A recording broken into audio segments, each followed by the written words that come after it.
Hi friends, it's Joan at 10 Pentacles Tarot, and today I'm going to review for you the Chrysalis Tarot deck and book set by Toney Brooks and Holly Sierra. So there it is, and this is a kind of interesting box, and it's got the book that comes out this way and the deck in another box that comes out this way, and I'll show you that in a minute. This is a really neat set. So it says deck and book set. It's by US Game Systems, and the price is not on there. I don't remember what I paid for it. But it was probably around, well, it was definitely between $25 and $30.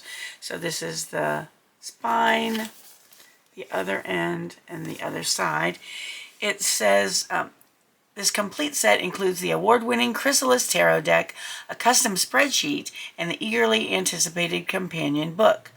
The illustrated companion to the Chrysalis Tarot explores the spiritual journey of self-discovery that leads to higher consciousness. Author Toney Brooks guides the reader through the entire deck and relates the magic of tarot to other metaphysical concepts. All right, so let's see what we have. So you slide these things out, and then that's what we have left. The box. So first thing we get is this beautiful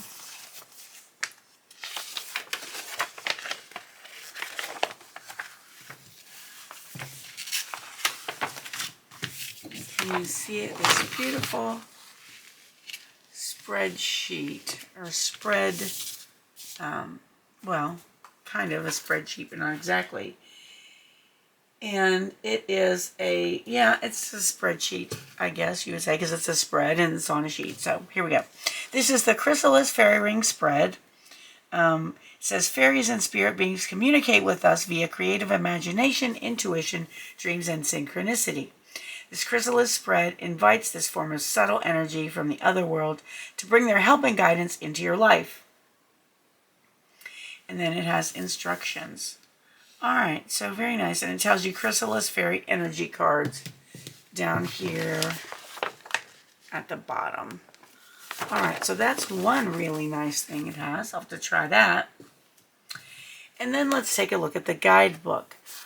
It's a soft cover book, very pretty. Love the jewel tone colors. And this basically says the same thing that was on the back of the box. But this tarot was the winner of the TAROSOPHIST award for the best new deck of the year, and that would have been in, let me see what the year was, 2016. So this has been around for a while, but it's a good one. And then it won the cover award for best tarot deck of the year, and that's the TAROSOPHIST award is voted by the tarot professionals worldwide, and the COVR award is voted by the Coalition of Visionary Resources. So, very nice. All right, so let's take a look. We have publisher information, US Game Systems, the table of contents, about the cover illustration, a foreword,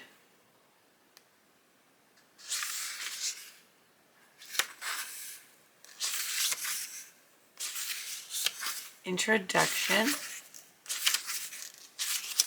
and then part 1, LP's Cosmic Insights,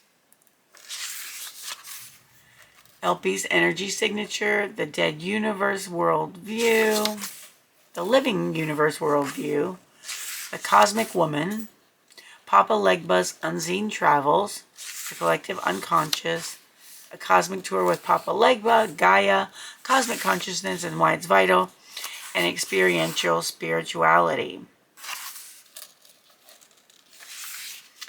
And then we taught Chapter 3, Merlin's Great Matter, the Holy Grail, the Celtic Cauldron of Rebirth, Return of the Shekinah,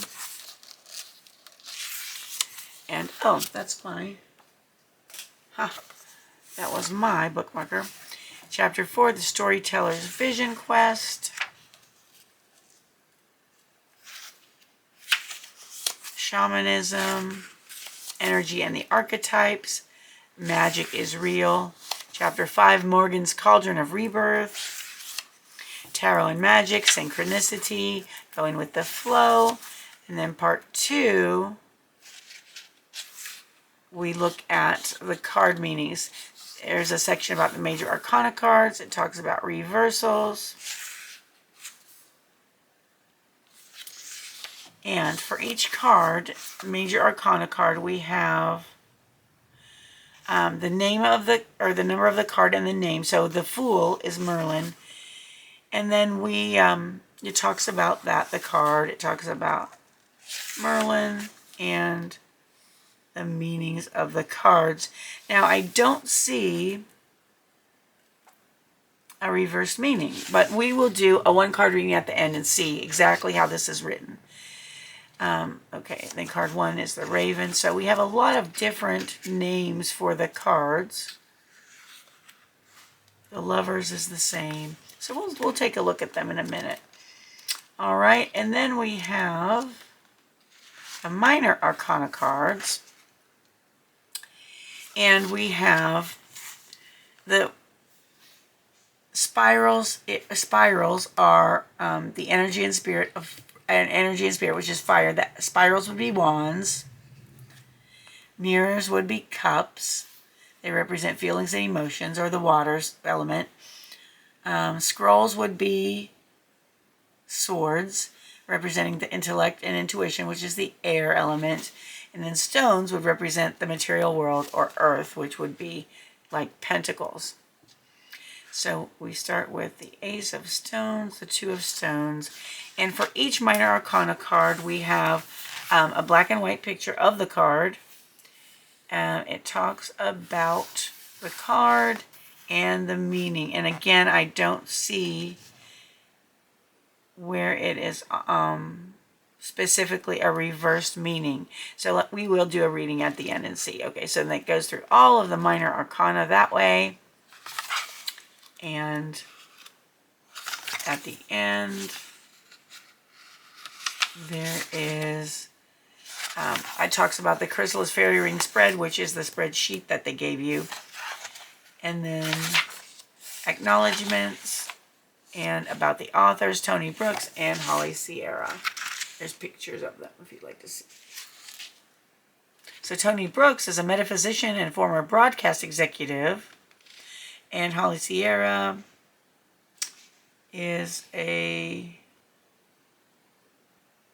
has a fine arts degree, and it tells you contact information for each of those, or website information. Okay, so that's the guidebook.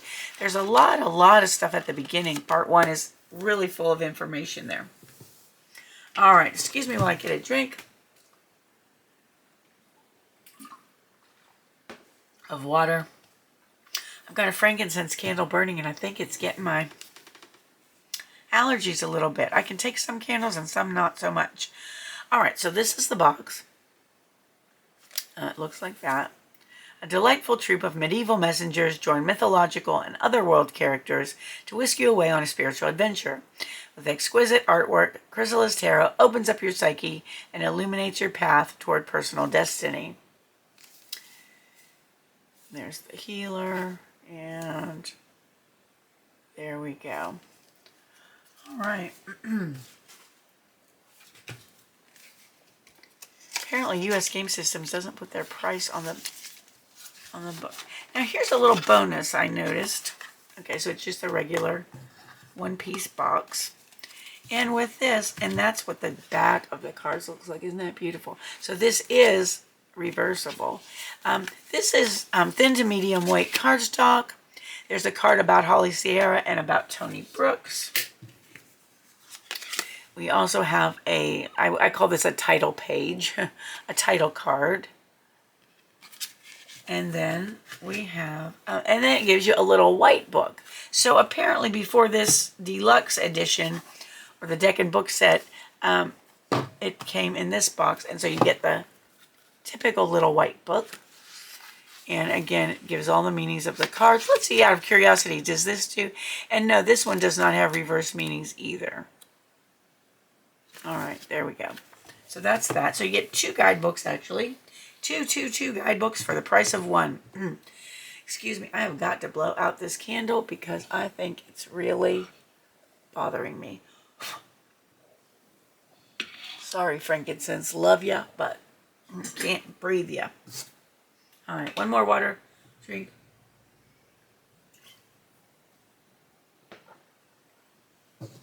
All right, let's take a look at the cards. So we have Merlin, which is the hero. And these are in order of Major Arcana. These are all in order. Number 1, the Magician, is Ravens. The Sorceress is the High Priestess. Can you see those? Gaia is the Empress. These really are beautiful cards. And the bottom has the title of the card in this deck, and then the traditional title of the card as well, plus the number. So the Green Man is the Emperor. The Divine Child is the Hierophant. The Lovers is the Lovers. Herne the Hunter is the Chariot. Ma'at is Justice. Storyteller is the Hermit. Wheel is the Wheel of Fortune. Papa Legba is Strength. So this deck draws from a lot of traditions. What I was under the impression that was specifically a fairy type deck, but it's obviously not. So we have the Celtic Owl is the Hanged Man. Ariadne is the Death card. The Golden Flower is Temperance. Bella Rosa is the Devil. Kali is the Tower. Elpie is the Star. The Moon, still the Moon. The Sun is still the Sun. Phoenix is Judgment. And Psyche is the World. Now we have the suit of Spirals, which is Wands. So there's the Ace of Spirals. The 2 of Spirals. The 3 of Spirals. The 4 of Spirals. The 5 of Spirals. The 6 of Spirals. The 7 of Spirals. The 8 of Spirals. The 9 of Spirals. And the 10 of Spirals. Now I'm seeing some correlations to the Rider-Waite deck. Images. Some you have to really look to see it. Okay, so then we have the Page of Spirals. That's the Mime. The Knight of Spirals is the Corsair. The Queen of Spirals is the Muse. And the King of Spirals is the Companion. Then, try to get that centered better. The suit of Mirrors or Cups. So there's the Ace of Mirrors.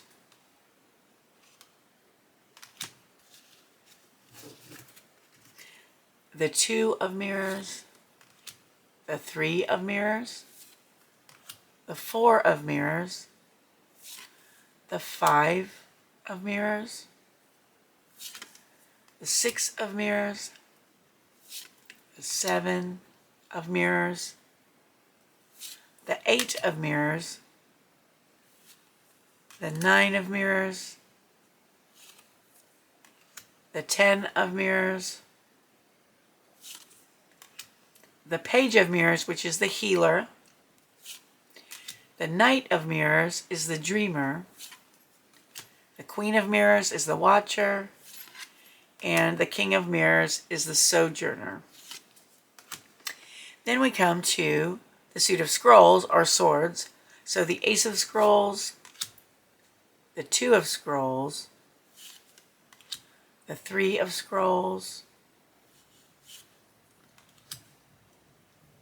Now, I wouldn't have related this to the 3 of Swords, except there's a tear on the fox's face, if you can see that. Maybe I can hold them up a little more. Okay, that's better. The 4, well, that's about as good as I can do and keep it steady. Okay, the 4 of Scrolls, the 5 of Scrolls, the 6 of Scrolls, the 7 of Scrolls, the 8 of Scrolls, the 9 of Scrolls, the 10 of Scrolls, and then again the 9 of Wands would be the Nightmare card, so it looks like she's in anguish.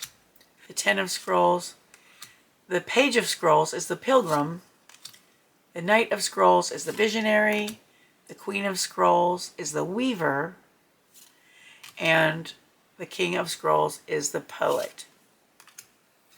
And finally, we have the suit of stones, which would be Pentacles.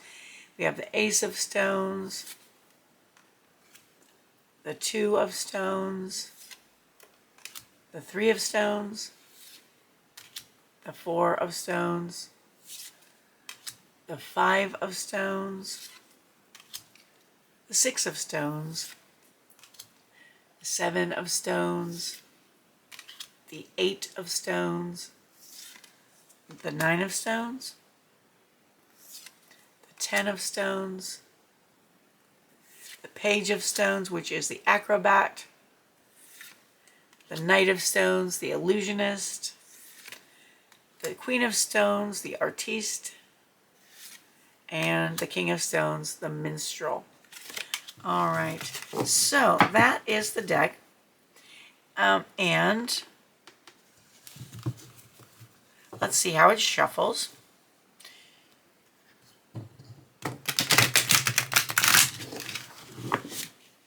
Shuffles nicely, slides nicely. Oh, I forgot to say, the finish is a satin finish. It's not super glossy. You can see the shine on it, but it's not super glossy. So I like that finish. Let's see.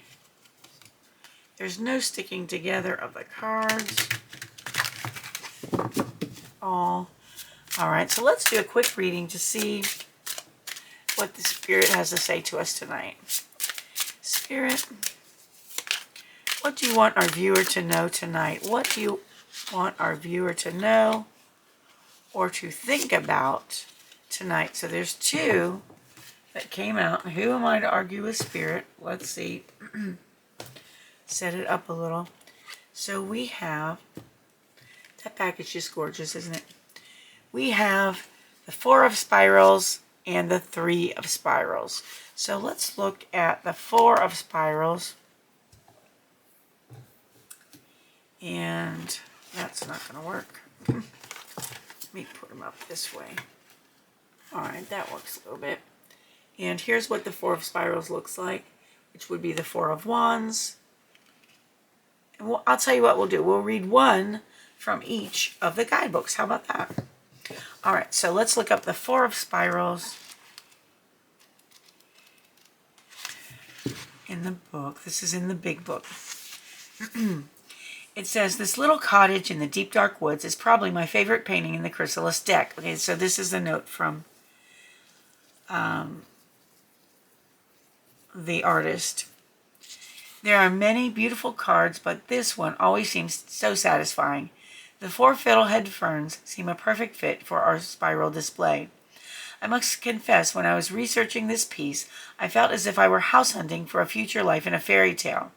Painting the cottage provided a chance to pull from the myriad of beautiful children's book images I amassed over the years. Interestingly, I found a picture of a round artist studio in Vermont very inspiring. I came across it one morning and by chance ran into the builder himself. He said it was a hand-sculpted work of art crafted in an eco-friendly, eco-conscious manner. Our conversation that morning spurred me onward. So, very nice. Again, there it is. Now, let's look at the meaning. We call this the Harvest Home, and it has become iconic with Chrysalis.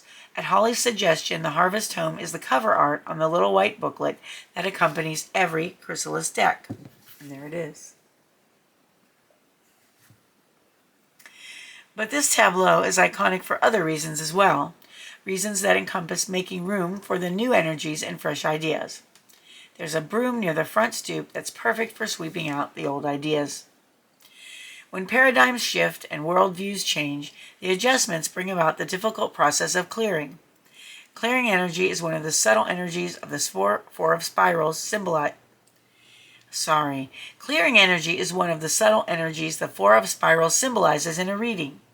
It is the same renewing energy encountered at an oh my goodness. I am so sorry. It is the same renewing energy encountered at an organized spiritual retreat that encourages self-emptying. We call this multi-layered clearing energy regathering. Small like-minded groups and tribes from all over the planet are regathering to celebrate the passion for truth and change. Another layer of regathering energy is the energy of community. Communitas, a Latin word that describes an unstructured community built upon shared liminal or mystical experiences. The subtle energies of ancestors and fairies represent yet another regathering layer. We believe ancestors and fairies find the harvest home serenity and openness to be very welcoming. The most delicate and unassuming energy found in the universe, that of the divine feminine, is symbolized by the Four of Spirals crescent moon. There it is right there. It's a little hard to see up by the roof. The moon bathes the harvest home with the light of the divine feminine who makes all things new. The first crescent in a new moon blooms with the fresh scent of a new tomorrow. The challenges posted by almost anything new are lessened by the clearing energies of regathering symbolized by the Four of Spirals. In readings, the harvest home asks you to sweep out antiquated ideas and beliefs that no longer serve you well to make room for those that will. All right, so this is all about sweeping out antiquated ideas and beliefs that no longer serve you well to make room for those that will. All right, so that is how the large guidebook is written. Now let's see with the Three of Spirals how the little white book is written. All right, so let's look up the Three of Spirals. And of course, there's just a little paragraph here. It says the key word in the Three of Spirals is contemplation. This card arouses a thoughtful Cambodian monk from his meditation. He senses a helping hand may be required to move a project along to successful completion. This card's energy is self-expressive, so final decisions are yours alone to make. However, the Three of Spirals is about maintaining an open mind and entertaining the helpful counsel of others. Active contemplation assists your decision-making by producing crystalline energy that clears your head. This card reminds you that the rigors of everyday life may sap your energy and urges you to slow things down. All right, and that is good advice for me right now. All right, so that is how the books are written. I'm going to put this box back together, and we're going to put in, here we go. It's sort of satisfying to put it back the way it came because it looks so nice and neat. Unless, of course, there we go. All right. So we're going to put that in that way. And we're going to put, whoops, this one in this way. And let's not forget our beautiful spreadsheet. All right, folks. So thank you for watching. That is not going to go in all the way there. There we go. All right, so that was my review of the Chrysalis Tarot. If you enjoyed it, please give it a thumbs up. Comment if you'd like. Did you like the deck? What do you think about it? If you give the video a thumbs up, please also consider subscribing to my channel. It's perfectly free for you, and it would help me out a lot. I thank you for joining me today. I appreciate you more than you'll ever know. I hope you have a wonderful morning, afternoon, or evening, whatever it is where you are, and I hope to see you again soon. Thanks for watching. Bye-bye.